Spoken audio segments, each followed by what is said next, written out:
Bueno, señores, como habíamos prometido, hoy Jueves Santo tenemos un banquete para la salud, para que nos sintamos bien y de aquí para adelante pues mucho mejor, con la participación del distinguido neurólogo, el doctor José Sillier. Bienvenido, doctor, a Telematutino. Bueno, un placer para mí, de verdad que siempre complacido con las invitaciones de ustedes. Bueno, yo digo que es un banquete, doctor, porque nada mejor que tener las informaciones oportunas para que podemos preservar y tener el conocimiento de cómo mantenernos mejor, lo mejor posible. Y yo antes de organizar esta entrevista, doctor, venía pensando que siempre los humanos vivimos preocupados por cómo pasan los años, cómo nos vamos viendo, y eso es mucha crema, tratamiento, botox, cirugías, etcétera, para vernos mejor, ejercicio, liposucción, etcétera, y pastillas, vitaminas y muchísimas cosas más. Pero me quedaba yo pensando de si realmente el órgano más importante que tiene el cuerpo, que es el cerebro, que de ahí es donde se dirige todo, si ese órgano envejece, doctor. ¿El cerebro envejece? Sí.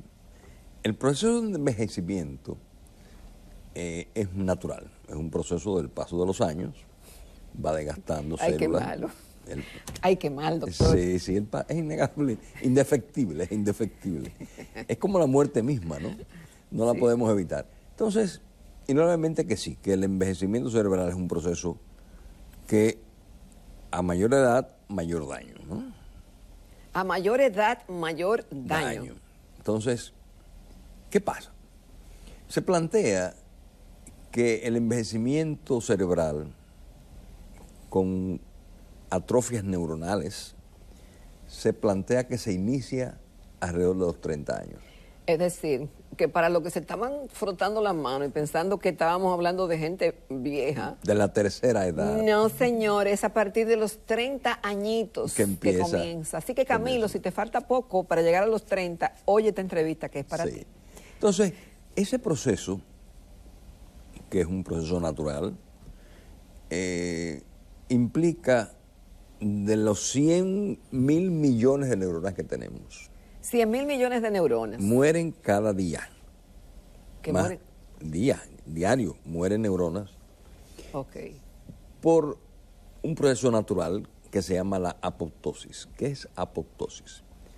La apoptosis es un proceso principalmente durante el sueño, durante la noche, que el cerebro mata las neuronas no funcionales.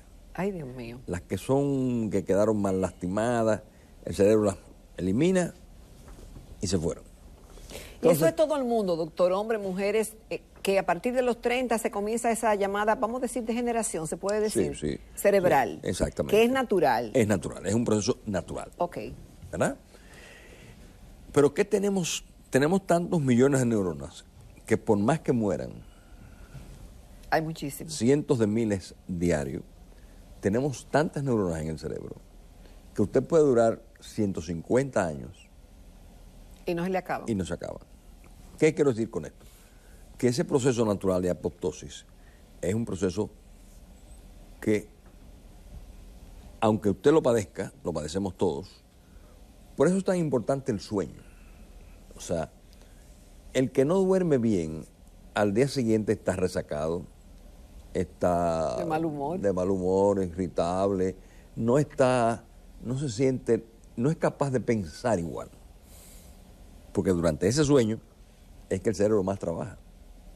O sea, el cerebro no trabaja más en el día, trabaja más en la noche. No me diga. ¿Qué hace el cerebro? Desconecta el cuerpo, nos pone el mongo, ¿no? Profundizamos en sueño para él agarrar toda la energía para él. Porque durante esa etapa del sueño es que más trabaja. Entonces, ese proceso de envejecimiento, como tú bien señalas, proceso natural, lógico, es un proceso que tiene tres aspectos importantes. ¿Para qué sirve el cerebro? El cerebro sirve para dos cosas fundamentales. Para conocer y manejar nuestro organismo, conciencia, juicio, todo. Y segundo, para mantenernos vivos. Si el cerebro muere, lo que se llama la muerte cerebral, no hay vida. No hay vida. El corazón puede estar funcionando, aún late el corazón, los riñones aún envían sus excrementos de orina. Sí, el hígado. El hígado funciona, todo funciona, pero no ha habido hasta hoy un milagro, entre comillas, después de una muerte cerebral diagnosticada correctamente. ¿Verdad? O sea, tiene que haber un diagnóstico correcto de muerte cerebral. Es decir, que cuando el cerebro muere, ya murió. Es la vida. Es la vida. Es la vida. Entonces, como es la vida, es la conciencia, es el juicio, el discernimiento, todo eso está ahí, en esa caja. Ahora, doctora, ¿habrá alguna diferencia entre ese envejecimiento y esa renovación celular de quitar las neuronas que el cerebro entiende que no son funcionales y que es normal a partir de X edad, sí, pero que a partir de los 30 años comienza el envejecimiento? Una cosa es esa renovación, otra cosa es el envejecimiento. El envejecimiento del área neurológica, incluido el cerebro, ¿tiene alguna sintomatología? No, fíjate bien, Jacqueline, una cosa es envejecimiento y otra cosa es enfermedad. Todos tenemos ¿Se puede envejecer sin enfermedad, el cerebro? Claro, sí, sí. Una persona puede llegar a los 100 años y estar razonablemente normal y activa desde el punto de vista cerebral. Si se enferma, esa persona a los 70 años tiene Alzheimer, tiene demencia, tiene atrofia cerebral. O sea, ¿qué quiero decir con esto? Que envejecimiento no es igual a enfermedad. Ok, pero ¿cuáles son los cambios con el envejecimiento? Con el envejecimiento va lo que se llama el déficit cognitivo leve. ¿Qué significa eso? Que uno entiende menos. No, el programa telematutino está, ¿cómo se llama esta muchacha? Que está con el señor Núñez. Pero hombre, ella es una buena mosita, ella es muy graciosa. Y nos dicen Jacqueline Morel. Ya. Esa afasia nominal habla de qué? De que hay un daño, de que hay una alteración. Ay, caramba. Entonces, todos tenemos, claro está, un cerebro de 30 años no es un cerebro de 70 años. ¿Verdad? Pero si ese cerebro de 70 años se mantiene sano, o sea, no tiene enfermedad, no tiene Alzheimer, no tiene demencia vascular, no tiene infarto cerebral, no tiene atrofia importante. Porque, ¿qué pasa con el cerebro? Hay personas de 60 años que tienen una atrofia de 100 años. ¿Y eso por qué? Por 3 condiciones. La genética, ¿verdad? Mitad y mitad padre y mitad madre, es indefectible, es matemática esa herencia. Una tercera circunstancia, los factores de riesgo. ¿Cuáles son esos factores de riesgo? Hipertensión, diabetes, tabaquismo. El cigarrillo es el enemigo número 1 del cerebro. No me diga, daña el cerebro. No, lo daña, pero... Es decir, no es que daña las arterias, no, es el cerebro que lo daña. Pulmones. No, lo daña todo eso, incluyendo allá arriba. ¿Y cómo llega allá arriba el daño del tabaquismo? Por el daño arterial, por los procesos arteriales. ¿Qué pasa? El cerebro es ñoño, el cerebro es como ustedes las damas. Ay. ¿Cómo son las damas? Ñoñas. Ñoñas. Le gustan las flores. Entonces, ay, sí, a mí me encanta. No. A una dama, cuando la dama quiere, ama a su compañero, le soporta todo. Le soporta carencias, que no hayan carteras Louis Vuitton, que no hayan buenos restaurantes, soporta todo, por amor. Cuando no hay amor, usted le regala un castillo de oro y cuando usted le da la llave, quédese con su llave, que yo me voy. Entonces el cerebro necesita las 3/4 partes de la sangre vaya arriba. No me diga. Sí, señores, es necio. Entonces, si a ese cerebro le falta un poquito de oxígeno, un poquito de glucosa, un poquito de sus nutrientes, de grasa, él se expresa. ¿Cómo se expresa el cerebro? De 1000 maneras. Visión borrosa, la afasia, la debilidad de un brazo, una pierna, la confusión. Doctor, ¿qué es la afasia? Y le hago la pregunta porque recientemente salió a la luz pública mundial que el famoso actor Bruce Willis tiene afasia y que se va a retirar y que se ha estado preparando para ese retiro porque no parece que tiene dificultades de salir en público con esa condición. Sí. ¿Qué es eso y cómo se manifiesta? La afasia es simple. En una simple definición, afasia se llama alteración del lenguaje. Del habla. Del lenguaje. O del lenguaje. Escrito, hablado, musical, cual fuera. O sea, el paciente pierde, hay dos grandes afasias. El paciente pierde la capacidad de expresarse o pierde la capacidad de entender lo que le están diciendo. Ay, Dios. Por ejemplo. Las dos son terribles. No, son dramáticos porque el paciente está consciente. Entonces, ¿a qué se debe la afasia? La afasia se debe principalmente a derrames cerebrales, a los accidentes cerebrovasculares, ¿verdad? Se debe a traumas, se debe... Cuando usted dice trauma, golpes. Golpes, accidentes. Se debe al Alzheimer, que es lo que yo asumo que tiene Bruce Willis. Porque en los últimos papeles que yo he visto de sus películas, que soy un admirador del Duro de Matar, ¿verdad? Él ha hecho papeles muy cortos, muy secundarios. O sea, él no es el protagonista ya pasa a ser un... Entonces, innegablemente eso habla de que su capacidad, porque el actor no, tiene que tener una memoria. Te dan un guión de 10 páginas y tú tienes memorizarlo. Y memorizarlo y plantearlo inmediatamente. Entonces, a mi entender, por edad, es muy probable, ojalá yo esté equivocado, ¿no?, que probablemente esté padeciendo de la enfermedad de Alzheimer. Entonces, eso no se cura la afasia. No, depende. Tomemos un paciente, hay dos grandes áreas del lenguaje. Una está aquí, en la sien, el área de Wernicke, y otra está aquí adelante, más adelante, frontal, que es el área de Broca. Área de Broca y área de Wernicke. El área de Broca nos permite responder adecuadamente. Tú y yo estamos conversando, tú me preguntas de agua y yo te respondo el agua. Pero si yo tuviera la área de Broca lastimada, sí, hombre, eso que se está acabando en el mundo, que tú te la bebes. Que transparente. Transparente, que H2O, pero no digo agua. No dice agua. Entonces, esa fase motora. Va la otra, que es la fase sensorial, la fase de Wernicke. ¿Qué tú me estás diciendo? Repíteme la pregunta. Que no entiendo lo que me estás diciendo. Ni hablado ni escrito. Es decir, que el paciente pierde la capacidad de comunicación. Por eso son tristes las afasias. Tú me preguntabas si se pueden resolver. Sí, depende del área y depende de la severidad. Por ejemplo, hay pacientes que yo he visto, que vemos, ¿no?, con frecuencia, que hacen una afasia y se le da entonces terapia del lenguaje. A ese paciente hay que enseñarlo a hablar como un niño.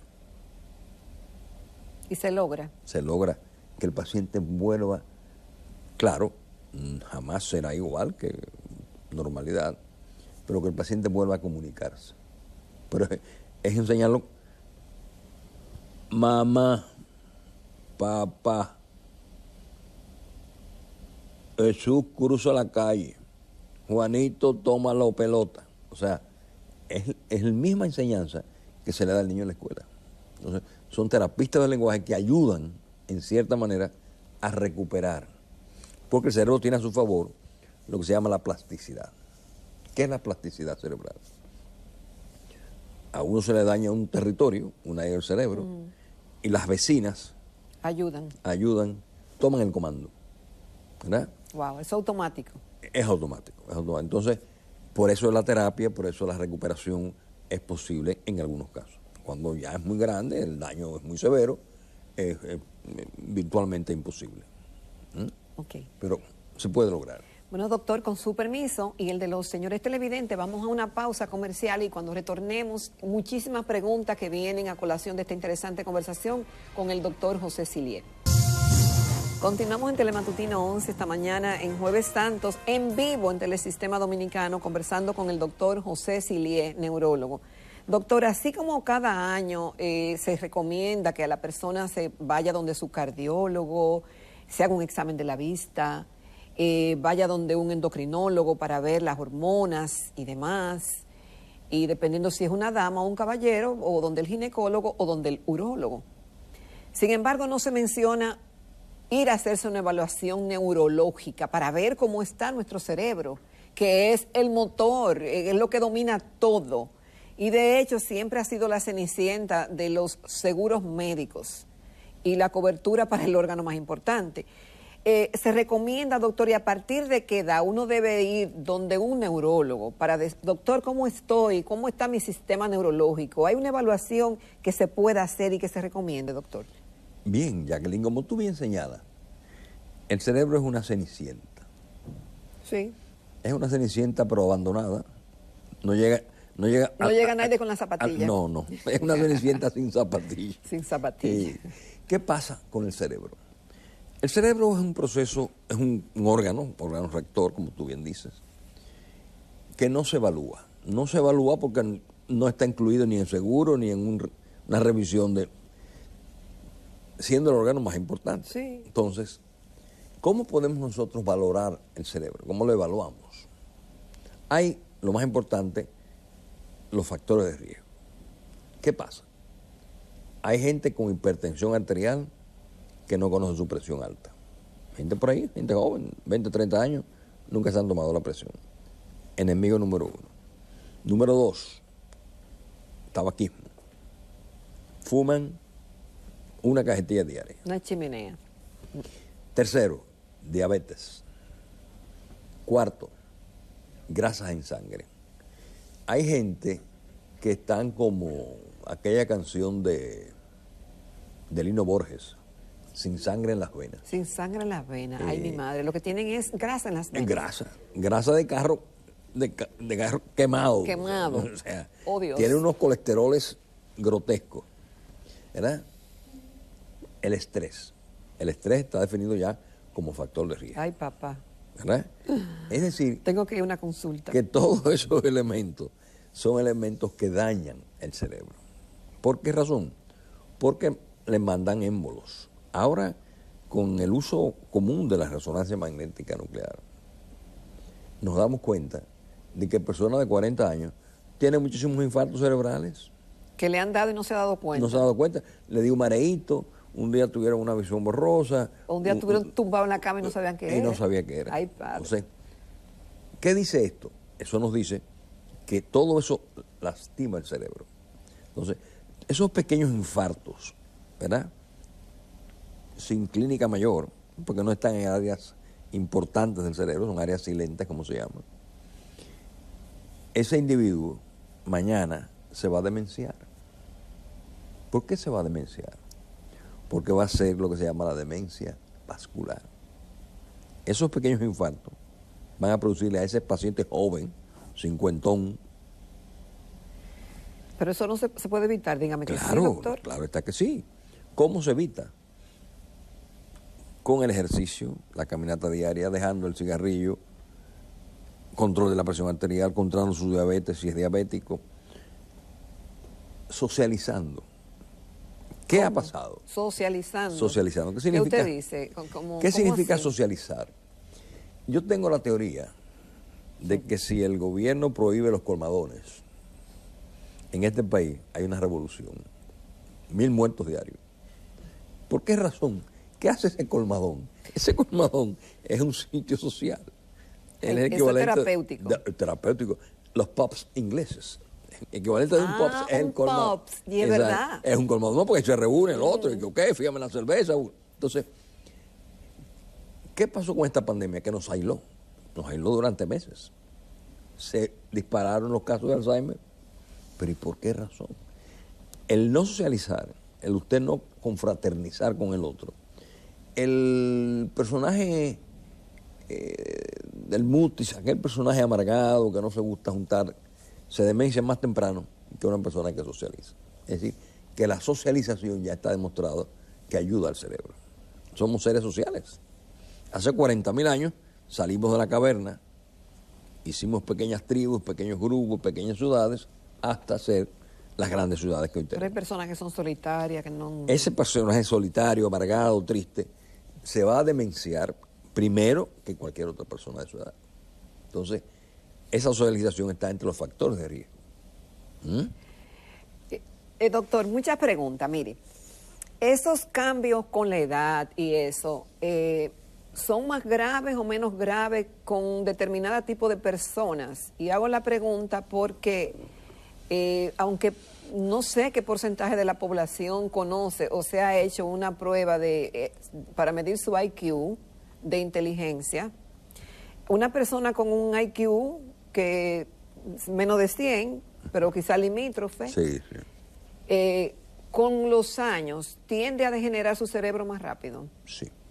Está demostrado que la no escolaridad deteriora el cerebro y produce más Alzheimer. En los países pobres hay más Alzheimer y más demencia que en los países ricos. Ahí participa también la etnia. Nosotros, los rubitos de ojos verdes, padecemos más Alzheimer y demencia que los blancos. ¿Que los blancos? Sí. O sea, hasta en eso la naturaleza nos agrede. Los negros padecemos más chances de Alzheimer y de demencia, de daño cerebral. Porque se supone que los negros tienen menos escolaridad. No solamente es la parte escolaridad, sino también es una parte de genética. Es un componente genético, que hasta en eso perdemos. Entonces, van esos factores. Ahí las damas pierden, es más común en ustedes las damas. El Alzheimer. El Alzheimer es más común en la mujer, por aspectos hormonales. Ahí funcionan los aspectos hormonales. Entonces, ¿qué pasa con ese cerebro al paso del tiempo, no? O sea, ese fenómeno de daño cerebral es multifactorial. ¿Qué daña el cerebro? Todos esos factores de riesgo mencionados, el exceso de alcohol, las drogas, todas dañan el cerebro. No que la marihuana es bueno, que aquello es bueno, no, todas. Doctor, ¿y los ansiolíticos, lo que indican los psiquiatras, eso daña el cerebro? Bueno, a largo plazo, si hay una adicción, sí. Están ahí los ansiolíticos, están los medicamentos que usamos para la gastritis en exceso, o sea, los bloqueadores de la bomba, ¿verdad? Es decir, que se ha demostrado, cada vez sabemos más, de que... ¿Y lo del colesterol? Ese es importante, una muy buena observación. ¿Qué pasa con el colesterol? Sucede que el cerebro, para el pensamiento, se usa grasa. Sí. ¿Qué pasó en Estados Unidos? La Asociación Norteamericana de Cardiología, hace unos 10 o 15 años, planteó 0 grasas en sangre. Bajarlo al mínimo. Al mínimo. ¿Qué pasó? Se dispararon las demencias. ¿Por qué?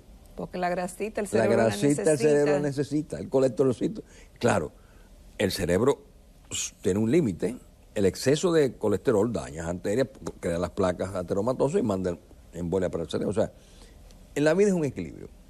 Hasta en el amor. El exceso de amor es dañino.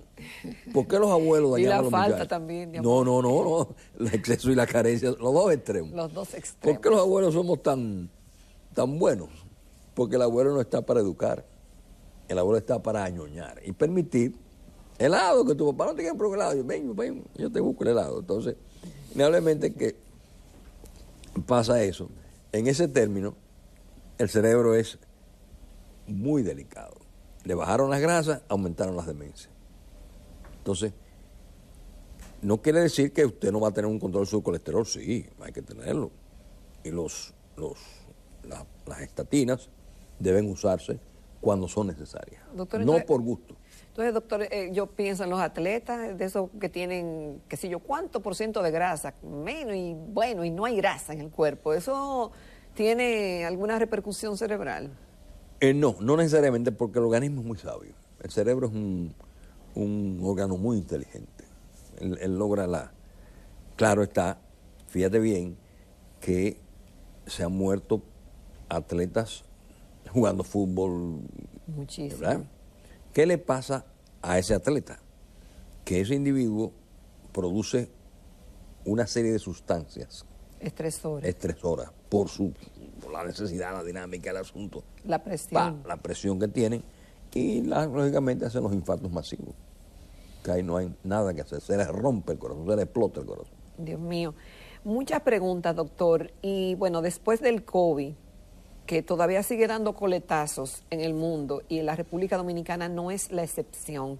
¿Cuál ha sido la experiencia médica como profesional de la neurología de esas secuelas, si realmente son ciertas, si son mitos, si son realidades? ¿Qué usted ha visto en su consulta, doctor? ¿Qué dice la casuística internacional al respecto? Hay las secuelas neurológicas inmediatas y las tardías.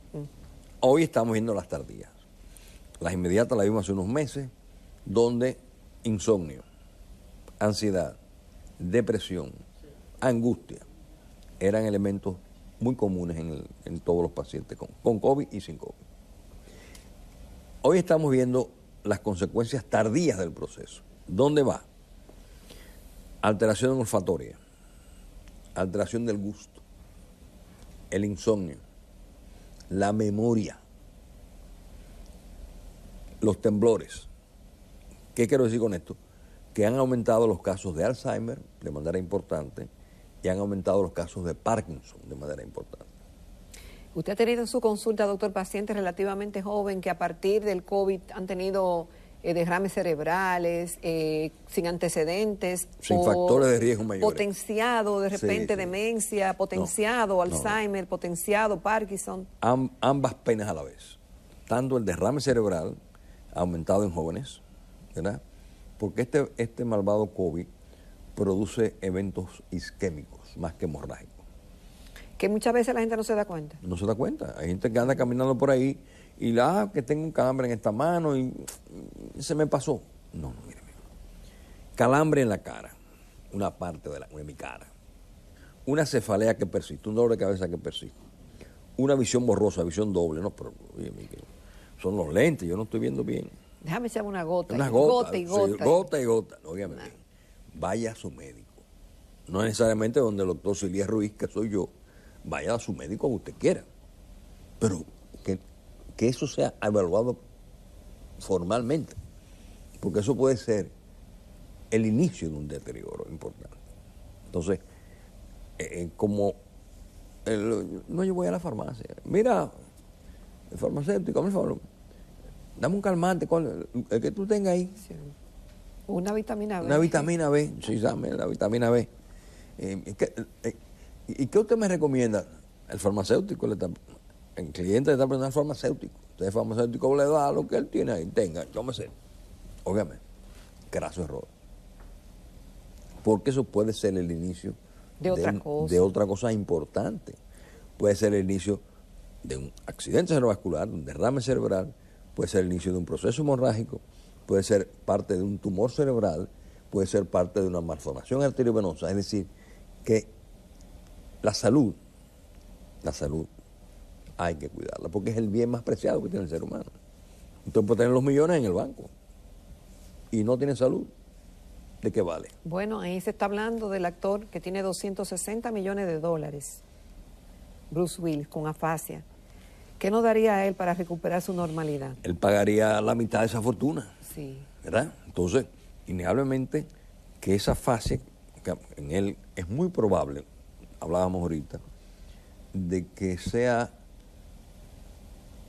yo me atrevo a apostar a un 80-20 de que sea Alzheimer. Porque de haber tenido un derrame cerebral hubiera sido más severo. Lo que pasa con Alzheimer es que el Alzheimer es progresivo, un proceso que va en aumento, pero lentamente. Y se plantea que el Alzheimer empieza 10 o 15 años antes de que la persona lo detecte. Se manifieste en las personas. Es decir, por eso es tan importante lo que tú señalabas, la evaluación cerebral. ¿Por qué? Porque si tenemos esa historia clínica, tanto del paciente como del familiar que convive con el paciente, tenemos detalles. La señora se le olvidan las cosas. Sí, doctor, se le olvida. Le repite las cosas. Sí, me repito lo mismo 10 veces al día. Una serie de datos que uno va organizando, ¿verdad?, en una historia clínica detallada, para luego pasar entonces a los estudios de gabinete. Una serie de preguntas, una serie de dibujos, una serie de gráficas. Ya no tiene una idea hasta pedir la resonancia magnética espectroscópica, que no, sustancia. Ahora, felizmente se está haciendo en el país el estudio de líquido cefalorraquídeo. El laboratorio de Madita ya lo hace aquí en el país. Líquido encefalorraquídeo, Sí, pero sacándolo. Sacando. Ay, Se le mi hace una madre. punción lumbar al paciente, se envía al laboratorio y de allá vienen las proteínas. Ese es más preciso que la resonancia magnética que con Sí, sí, espectroscopía. es mucho más preciso. Ay, Ese- bien. Lo único que eso duele muchísimo. Las que ha sido madre saben la. No. Bueno, doctor, muchísimas gracias. De verdad que yo siento que ha sido una cátedra magistral lo que usted nos ha ofrecido en esta mañana y que los televidentes que hoy no van a sus trabajos y que han tenido la oportunidad de disfrutar en todo lo que vale el contenido de esta entrevista, ojalá que lo puedan traducir en cuidar más su salud y sobre todo la salud del cerebro y defender eso. Gracias, doctor. No. Como siempre, un honor. Placer. Vamos ahora a una pausita, chicos, ¿verdad? Para venir con la recta final del programa.